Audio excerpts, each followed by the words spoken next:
বিশ্ববাজারে কমছে গুঁড়া দুধ সহ বেশিরভাগ দুগ্ধজাত পণ্যের দাম। এমন তথ্যই মিলেছে দুগ্ধজাতীয় পণ্যের সবচেয়ে বড় নিলামকারী প্রতিষ্ঠান গ্লোবাল ডেইরি ট্রেড জিডিটির চলতি মাসের দ্বিতীয় নিলামে 2 সপ্তাহ ব্যবধানে 0.8% কমে প্রতি মেট্রিক টন ননিযুক্ত গুঁড়া দুধ হাতবদল হয়েছে $3,790।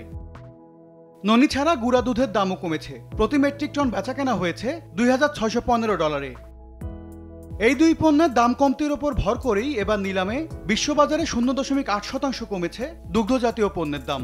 গড়ে প্রতি মেট্রিক টনের দাম পড়েছে $4,041, আর মোট কেনা বেচা হয়েছে 39,093 মেট্রিক টন দুগ্ধজাত পণ্য।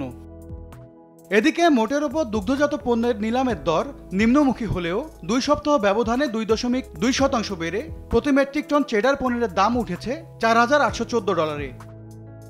17 সেপ্টেম্বরের নিলামে মাখনের দাম 0.8% কমে বিক্রি হয়েছে $6,892। এবারের নিলামে আরেক জনপ্রিয় পণ্য মোজারেলার হাতবদল হয়েছে $3,860। 2 সপ্তাহ আগের নিলামের তুলনায় কমেছে 9.6%। এম এস আরিফিন, সময় সংবাদ।